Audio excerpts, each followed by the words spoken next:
Hi everyone, Ray Deshaies again for the third and final talk in my 3 series of iBio seminars on the ubiquitin-proteasome system. For those of you who may not have caught the first 2, I'm a professor of biology at Caltech and I'm an investigator of the Howard Hughes Medical Institute. In this final talk, I'm going to discuss targeting the ubiquitin-proteasome system in cancer, the proteotoxic crisis hypothesis. Now, the general idea that I'm going to put forward here is that cancer cells have a high burden of ubiquitin-proteasome system stress arising from a mutation-riddled genome. So what does that mean? So you could think of a normal cell as being balanced, as on a seesaw, where the cell has an amount of ubiquitin-proteasome system, exemplified here by a cryo-EM structure of the proteasome, that's present in adequate amounts to deal with the load that's presented to the system by the normal events occurring in the cell, so that there's always enough ubiquitin-proteasome system to degrade the proteins that you need to degrade. However, in cancer, a number of things arise. So first of all, you have mutant proteins. So some cancers, in particular melanomas, lung cancers, colon cancers, are characterized by extraordinarily high rates of mutation in some case, where upwards of 1,000 proteins or more may carry mutations. And those proteins, because of the mutations, are often metastable and are degraded at a faster rate. So that automatically places a greater burden on the ubiquitin-proteasome system, causing the seesaw here to tilt downwards. Because after all, evolution occurred without preparing for the necessary eventuality of having cancer. So the ubiquitin-proteasome system is not going to be present necessarily in amounts that are sufficient to deal with that increased load. Likewise, there are other sources of problems.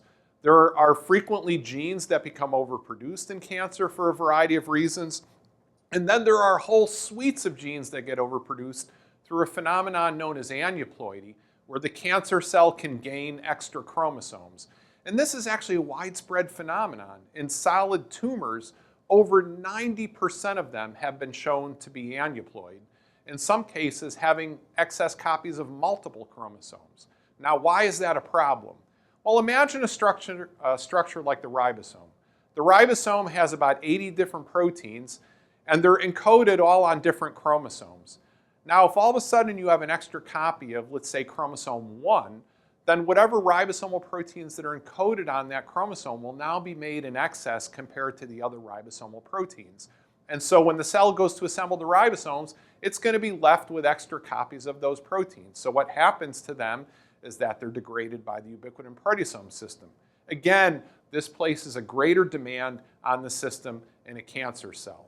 So the idea is the cancer cell, because of all these various problems with protein homeostasis, its proteasome is operating at a much higher level of function than in a normal cell. So it's essentially being taxed in its function.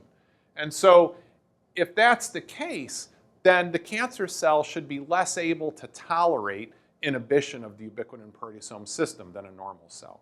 So that was the general idea, and this idea is rooted in the work of a number of people, as I've noted down here in the bottom of the slide. Now, there's a lot of ideas in biology, not all of which end up working out. So is there any evidence that this idea is correct? And I would say yes, and the best evidence comes from the FDA approval of a drug known as bortezomib. And bortezomib, or BTZ abbreviated here, is a proteasome inhibitor, and that was approved by the FDA to treat a blood cell cancer known as multiple myeloma. It also works on a second cancer known as mantle cell lymphoma. Now, it's been very effective in multiple myeloma. It's really transformed therapy for that disease. But what is perhaps could be viewed as disappointing is that it has not been effective, other than mantle cell lymphoma, in treating other cancers. And so a number of years ago, Craig Cruz at Yale and I were thinking about this, and we thought, why is bortezomib not more broadly active? Is it because maybe it's not the best possible proteasome inhibitor, and if you had a better inhibitor, you could have a more broad therapeutic action? Or perhaps the proteasome is not the right target for addressing the proteotoxic crisis or creating proteotoxic crisis in a cancer cell.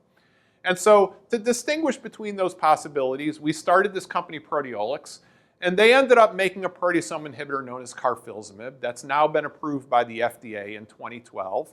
And at least in relapse patients, it's been shown through clinical trials that carfilzomib can actually, in that setting, be more efficacious than bortezomib. However, early clinical data would suggest that carfilzomib does not show remarkable activity in solid tumors, although as a caveat, I should say that human clinical trials are still underway and the jury is not fully out. But there hasn't been a remarkable evidence yet of activity in solid tumors. So then that raises the question of whether targeting the proteasome, or at least targeting the proteasome by this mechanism, is an optimal way to create proteotoxic crisis in cancer cells. And so in thinking about this further, one can imagine other alternatives for pursuing this line as a potential therapeutic strategy. And the first alternative I'll discuss is there a more effective way to inhibit the proteasome other than the mechanism used by bortezomib and carfilzomib? And the second alternative I'll discuss is, might there be a better target other than the proteasome that might yield a broader therapeutic benefit? Okay, so the first approach is, can we inhibit the proteasome in some other way? And this just shows a structure, a cryo-EM image of the proteasome, similar to what I showed in part 1. And it shows the various different parts of the proteasome. So you have the 20S, that's the cylinder which houses the catalytic sites that break down proteins that are brought to the proteasome. And access into that cylinder is governed by the 19S cap, shown here, which binds the substrates, unfolds them, and threads them into the proteasome for degradation.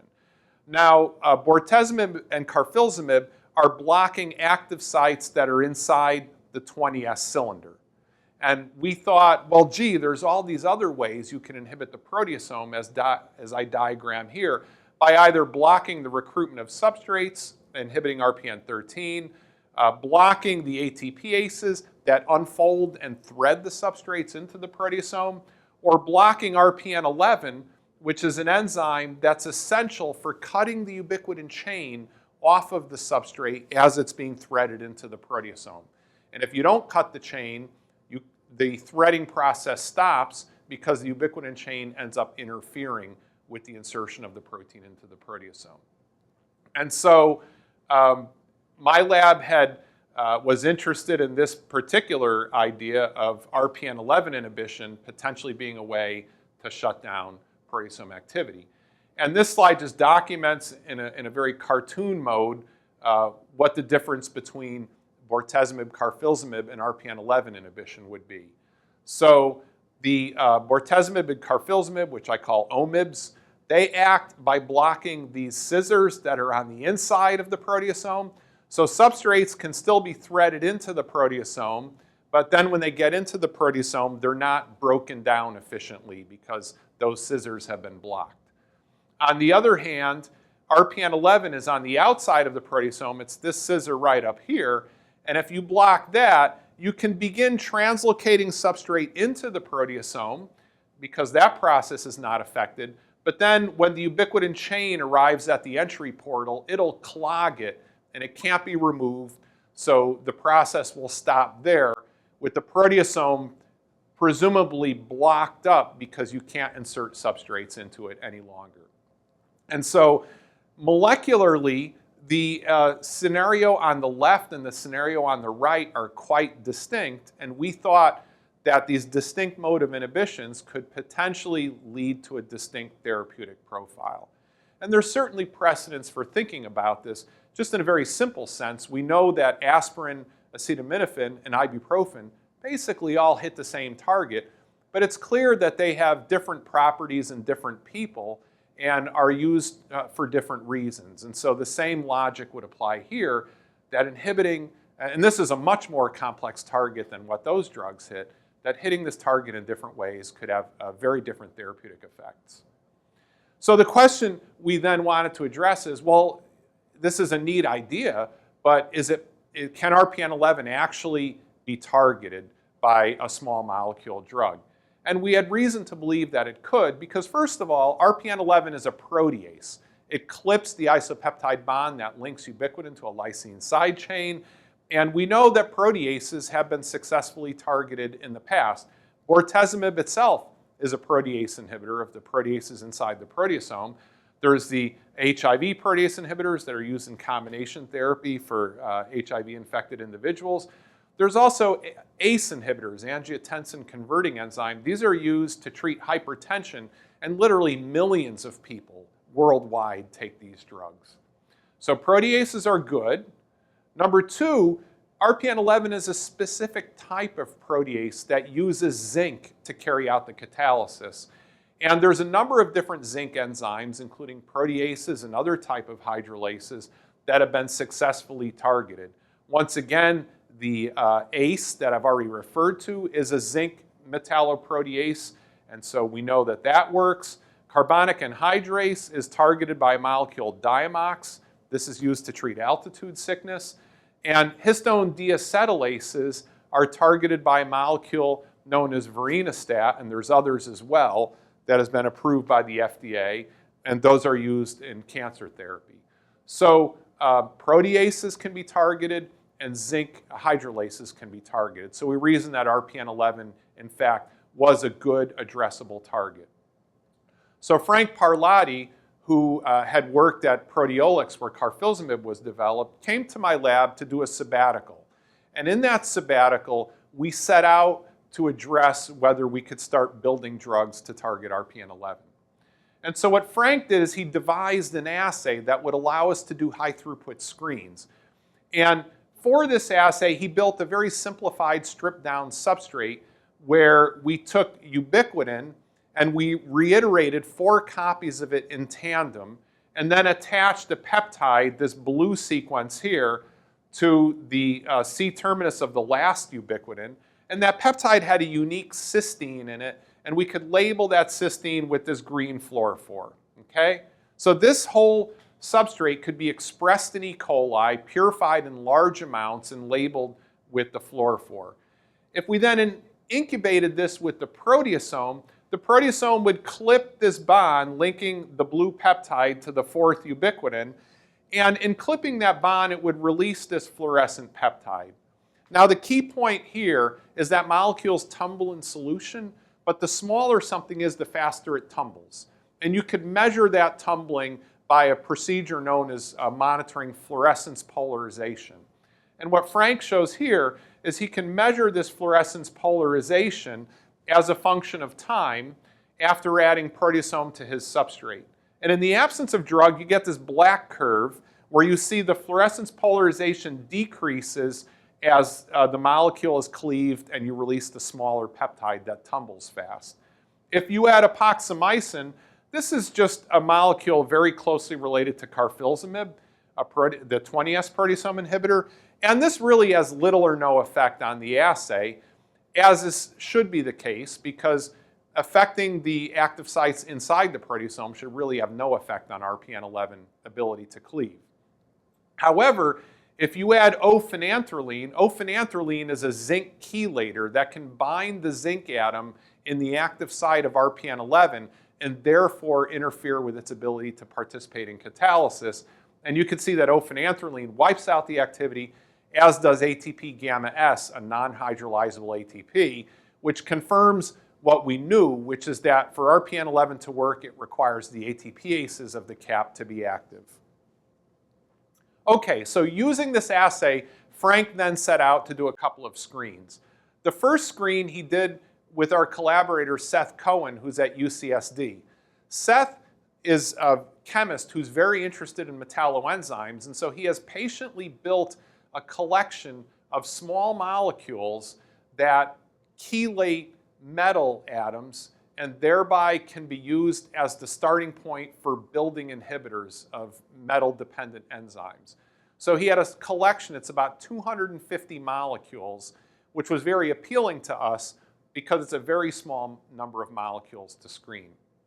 In parallel, we had established a collaboration with the NIH, and they had a program known as the Molecular Libraries Probe Production Centers Network, the MLPCN, and we worked with one of the groups in the MLPCN at the Sanford Burnham Institute, and together with them, we carried out a conventional high-throughput screen.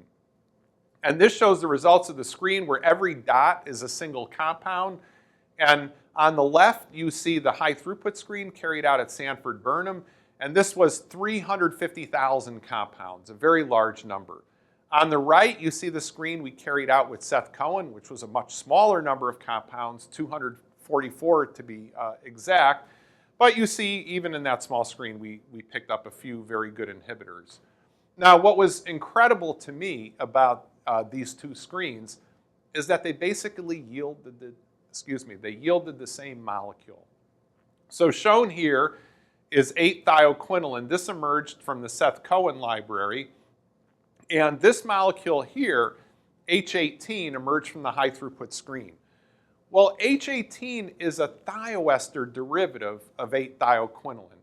So what happens in water and reducing agent is this sulfur gets reduced to the free thiol here, and the rest of this molecule falls off. And so you essentially regenerate the 8-thioquinoline. Now below it shows the activity of these and their ability to inhibit RPN11. And the black curve, you see both of these molecules inhibit with an IC50 in the low micromolar range.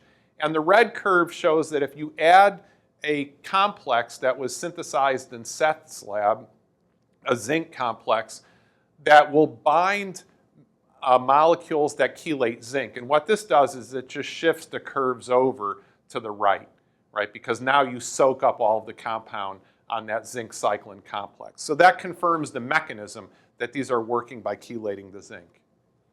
So then Jing Li in my lab took over to characterize these molecules in greater detail, and he was collaborating with students and postdocs in Seth's lab who were doing synthetic chemistry to improve upon the original scaffold to come up with an optimal molecule.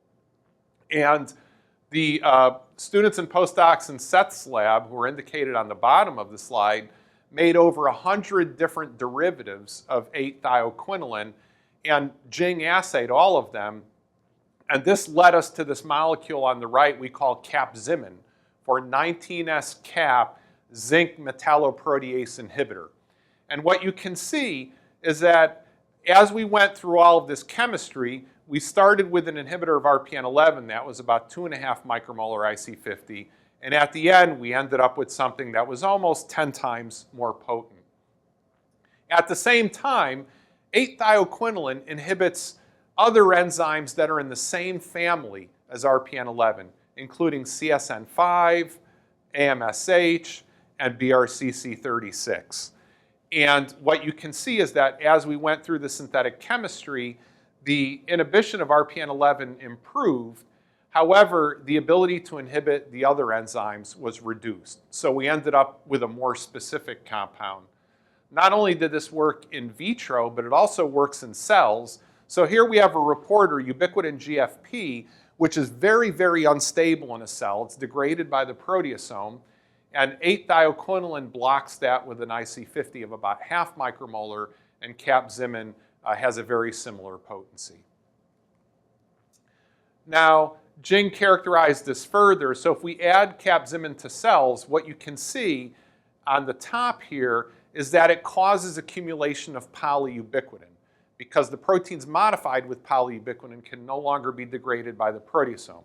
So you see that accumulation in these two lanes over here. And that's similar to what we see with bortezomib, shown here.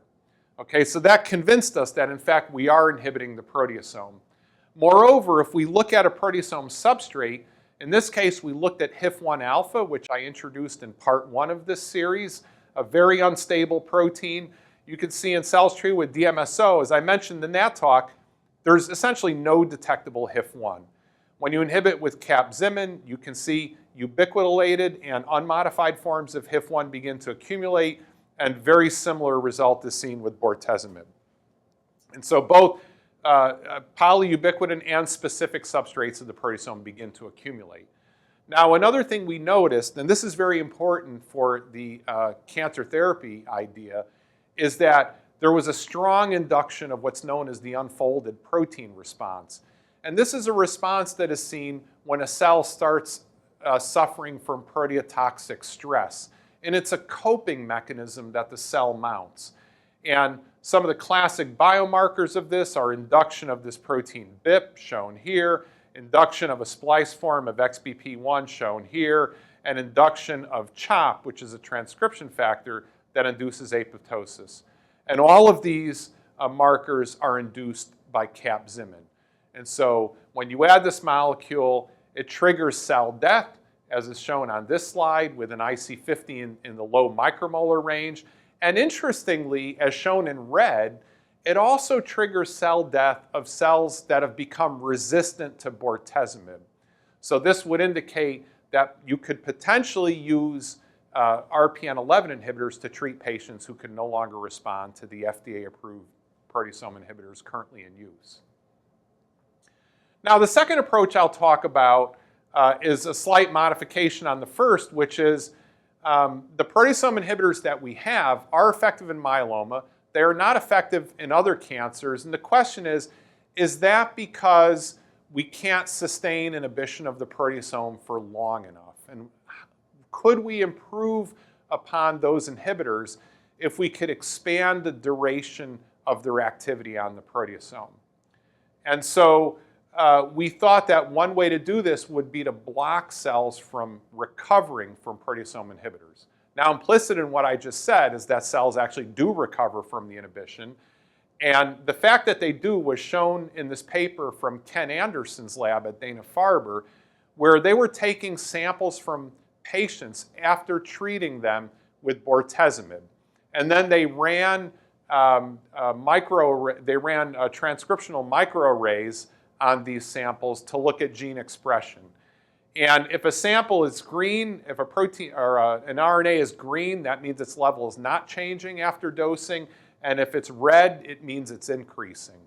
And one of the really striking things to emerge from this analysis is if you looked at cells in vitro 1 to 8 hours after treating them with a proteasome inhibitor, the thing that really struck out is that there's a whole set of genes here that are strongly induced. And these genes are all subunits of the proteasome.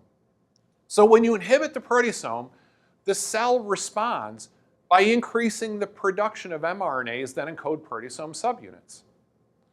And so Senthil Radhakrishnan came to my lab to do a postdoc, and he decided to investigate this phenomenon.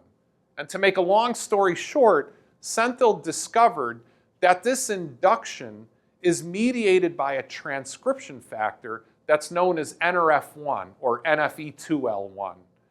And this shows one of Senthil's results where if you look at expression of a particular proteasome subunit in a wild-type mouse embryonic fibroblast, you can see that when you inhibit with bortezomib, which is in gray, you get induction of about 3-fold in expression of that subunit. But if you do the same experiment in the Nrf1 deficient mouse fibroblasts, what you notice is that there's now no appreciable induction. So you need Nrf1 for this response. This is a key experiment for this idea that Senthil did. And what he did in this experiment is he inhibited the proteasome to about 80% inhibition with 2 different types of inhibitors. The blue curves are for a fully reversible inhibitor that just dissociates from the active site rapidly. The red curves are for a covalent inhibitor that's closely related to carfilzomib that never dissociates. So the only way for a cell to recover from the red inhibitor is to make new proteasome. So in the blue curves, the solid curve is for an Nrf1 mutant cell, and the dotted curve is for a wild-type cell. And what you could see is, regardless of the status of Nrf1, when you remove the inhibitor, the proteasome activity bounces back almost instantly because all that has to happen is for the inhibitor to dissociate. And it doesn't matter whether you have Nrf1 for that. However, for the covalent inhibitor in red, what you could see is that in the wild-type cell, there's recovery. It's slower than for the reversible inhibitor because here you have to make new proteasome. But nevertheless, recovery occurs at a reasonable rate. However, in the Nrf1 mutant cell, recovery is dramatically slowed down because now the cell cannot upregulate the production of proteasome. And so this implied to us that if we could come up with a way to inhibit Nrf1, that we could potentially extend the duration of proteasome inhibition, and that might make it more efficacious in killing solid tumor cells. But that's a big question. That's a tall order, if you will. How do you inhibit Nrf1, which is a transcription factor? Well, a clue to how this might be achieved came from Senthil's further work on this topic, in which he characterized the biogenesis of functional Nrf1. And this is truly a remarkable story. So Nrf1, this is a transcription factor that has to function in the nucleus, is made as an endoplasmic reticulum protein, where the business end, including the DNA binding and transcriptional activation domains, are inserted into the lumen of the endoplasmic reticulum. However, immediately after its synthesis, it's immediately shunted into a pathway known as the ERAD pathway for endoplasmic reticulum-associated degradation, where it's brought through a retrotranslocan, shown here, through the action of an ATPase I'll talk about in the next part of this talk, called P97. So P97 reels Nrf1 into the cytosol, and as it's being reeled into the cytosol, it's being inserted into the maw of the proteasome, where it gets degraded. So Nrf1 cannot accumulate in a wild-type cell because as it's made, it's essentially being degraded. However, if the activity of this pathway is inhibited, for example, if you block the proteasome, then what happens is retrotranslocation still occurs, P97 still reels Nrf1 into the cytosol, but now there's no proteasome activity to degrade it. And in that case, Senthil showed there's a protease that clips Nrf1 to release this fragment that contains the DNA binding and transcriptional activation domains. Those then translocate to the nucleus where they bind to the promoters of proteasome genes and turn them on. Now, just in the past few months, a really exciting development has emerged, and that two laboratories cited in the bottom left have shown that this clipping is carried out by a specific protease that they discovered that's known as DDI2. And what's really exciting about this is DDI2 is closely related to the HIV protease that's targeted by the existing drugs that are used in the HIV cocktails that are used to treat HIV-infected individuals. And we know that proteins related to DDI2 will bind those drugs. So that gives us a real leg up. Not only do we have a druggable target, but we actually even have an idea of how to start building drugs to inhibit DDI2. And that would present a completely new way for trying to expand the therapeutic utility of proteasome inhibitors. Now, the third approach that I'm going to discuss is to identify other targets in the protein quality control machinery. So it's possible that no matter how well we can inhibit the proteasome and how long we can inhibit the proteasome, it still may not be the optimal target. And the reason is that not only is the proteasome required for quality control, which is what we want to block according to the proteotoxic crisis idea, but it's also required for regulation. And some of the regulatory proteins it degrades are pro-oncoproteins like the MYC protein, for example. And so if we block protein quality control, but we also block MYC degradation, they may be working at cross purposes. So can we identify a target that's more specifically involved in the protein quality control aspect? And one target that occurred to us as being particularly attractive is this protein P97 VCP. And this slide shows the variety of functions that have been linked to P97VCP. And what's striking is that a significant number of these functions, the majority of them, are connected to events that are related to protein quality control. So P97VCP, it does a lot of things. It's acting upstream of the proteasome. It does a lot of things, but not as many things as the proteasome itself, and more focused on protein quality control. So that seemed to us a very attractive target. Now this shows in a little bit more detail what P97 does. And so it works downstream of ubiquitin ligases. After a substrate has a ubiquitin chain attached, in many cases the substrate is bound to a structure like a membrane or to another protein, and it has to be extracted from that structure in order for the proteasome to unravel it and degrade it. And P97 can come in, it can grab that ubiquitin modified protein, extract it from whatever structure it's residing in, and begin the process of unraveling it so the proteasome can degrade it. Now, I've already mentioned this, but a key point is that you could think of the whole ubiquitin system as a funnel, where there's many different pathways into the funnel, each represented by a different color stripe in this slide. Now, the proteasome, blocking the proteasome is like jamming something, a stopper, into the bottom of the funnel. You stop up the whole funnel, and all of those pathways are now blocked. Okay?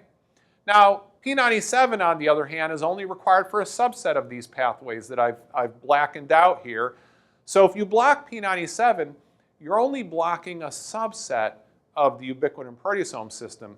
And we believe it's the subset that may be particularly important for the survival of cancer cells. So that targeting P97 may be a much more selective way of achieving what we hope to achieve in cancer therapy. So into this project came Cui-Fen Cho, a postdoc who came from Minnesota to take up the challenge of trying to develop P97 inhibitors. And she did a high throughput screen using ATPase activity as a way to read out P97 function. And that, again, was done through the NIH Molecular Libraries program, now in conjunction with Hugh Rosen's group at the Scripps Research Institute. And that screen yielded this molecule, DBEC, which is a pretty good low micromolar inhibitor of the ATPase activity of P97. And it also inhibits P97 function in cells using the UBGFP assay that I referred to earlier in this talk. Now, we then took up a collaboration with another lab in the NIH MLPCN network, and this was Frank Shanin's group at University of Kansas. And they were able to identify in catalogs about 60 molecules like DBEC that they purchased, and they made another 140 or so and sent us those 200 molecules for Cui-Fen to assay. And out of that collection, she identified ML240, which is about 10 times better than DBEC as an inhibitor of the ATPase, and a few-fold better at blocking P97 function in cells. Now, at this stage, Seth Cohen and I, who are working together on the RPN11 project, joined forces. We formed a biotech company called Cleve Biosciences, raised venture capital, and then they set out to work on these programs. And they then made a lot more derivatives of the ML240 scaffold that we had generated with Frank Shanin. In total, they made over 500 different variants on this scaffold, and that led them to this molecule, CB5083. This is, again, 5 to 10-fold better than the ML240 that we made. It's a few-fold better in cells, and importantly, it has pharmacological characteristics that are consistent with its ability to be used as a drug. So ML240 is a good tool for academic research, but it's rapidly hydrolyzed by liver microsomes. It binds pretty tightly to plasma proteins. And so these are properties that would foreclose its ability to work as a drug. But Cleve, in engineering CB5083, not only worried about potency and specificity, but also that the pharmacokinetics would be consistent with its ability to work as a drug. Now, they then took that molecule, they did many preclinical studies. I'm showing you one here, which was published last year in Cancer Cell. And this, I think, highlights what's exciting about this molecule. So A549 cells are a human lung cancer cell line, and this is what's called the xenograft experiment, where you implant human cancer cells in a mouse, and you look at the growth of those cancer cells in the mouse. So the y-axis, you're measuring the tumor volume, and that's measured over time on the x-axis. And what you can see in black, the topmost curve, is a mouse that is treated just with the vehicle that you solubilize the drugs in. And what you can see is that over time, that tumor grows relatively rapidly in the mouse. Now, the next three curves below, in purple, green, and blue, those are the three different FDA-approved 20S proteasome inhibitors. In green is bortezomib, blue is carfilzomib, and in purple is a more recently approved ixazomib. And what you can see is that these inhibitors seem to have some effect, but a very modest effect. The tumor cells continue to grow at a fairly rapid rate. So these proteasome inhibitors are not effective in treating this cancer model, this A549 cancer model. By contrast, in red is CB5083. And what you can see is that this drug essentially flatlines the A549. So the idea at the start is that cancer cells have proteotoxic stress, and if you could address that, you could have broad activity against them. The proteasome inhibitors are effective in myeloma, but they are not effective in solid tumors. But here we have an example of one solid tumor that I'm showing you here, and Cleve has generated several other examples that are shown in their paper, where solid tumors that cannot be addressed with the existing proteasome inhibitors, you can shut down their growth with the P97 inhibitor. So these are early days. On the strength of these data, Cleve successfully applied to the FDA to launch a clinical trial. They are now in phase 1 in both multiple myeloma patients as well as solid tumor patients. So stay tuned, because we eagerly await those trial data to see if inhibition of P97 can potentially deliver a therapeutic benefit to patients that are suffering from cancer. Now, other groups are also active in this area. And so, for example, Takeda Millennium has targeted the NET8 activating enzyme. I described use of that inhibitor in my part 2 talk, and that would shut down all of the Cullin-RING ubiquitin ligases, and so that's currently in clinical trials. Takeda also developed an inhibitor of the ubiquitin activating enzyme, so that inhibitor shuts down all ubiquitination in the cell. Monoubiquitination, ubiquitin chains, everything. And so that inhibitor also is underway in clinical trials. Two groups, Proteostasis in Boston and Vivulux AB in Europe, have developed inhibitors of USP14. That's a dub enzyme that removes ubiquitin chains. It's at the proteasome like RPN11, but unlike RPN11, it's actually an antagonist of the proteasome. So if you inhibit USP14, in theory, you should improve proteasome function by preventing the editing of substrates that have arrived at the proteasome with ubiquitin chains. And so they can preserve the chains if USP14 is inhibited and thereby potentially accelerate their degradation. And so that's underway at both of those companies for preclinical testing. And finally, there's several groups. My group, together with Craig Cruz, developed this idea many years ago that you could make molecules that would simultaneously bind a desired target protein and a ubiquitin ligase and tether the target to the ubiquitin ligase. We call these things PROTACs. And so they would then enable degradation of the target protein. So if you will, it's like a silver bullet for a specific target that you want to eliminate from the cell. And Craig then perfected this technology over the next 10 years, and he launched this company, Arvinas, and they are further developing this technology. A number of other companies have gotten involved, and it will be exciting to see if this strategy can be used to eliminate specific proteins that are underlying a human disease. In summary, I've told you that cancer cells may have greater dependence on protein homeostasis pathways, Multiple myeloma cells in particular, it's clear that this is the case. They are very sensitive to inhibition of the proteasome, and this has led to an effective therapy for that disease. We have then done further work on the proteasome subunit RPN11, which we believe may present an alternative strategy to inhibit the proteasome in cells. And so we're actively pursuing this Capzimin molecule to see if we can perfect it further to the point where it's suitable for human clinical testing. I described a strategy for extending the action of the existing proteasome inhibitors by blocking the cellular recovery response to proteasome inhibition, which is mounted through this protein Nrf1. And there's clearly strategies now for inhibiting the activation of Nrf1. And finally, I've described P97 VCP as an alternative target for addressing the proteotoxic crisis hypothesis and potentially being used as a therapy for treatment of cancer. Many people contributed to the work that I showed on this slide. Drug development is extremely difficult. It requires large teams of experts working in conjunction. And this slide lists people who made substantive contributions to what I spoke about. And I'd also like to acknowledge the NIH as well as the Howard Hughes Medical Institute, which supported the bulk of the work that I described in this presentation. Thank you.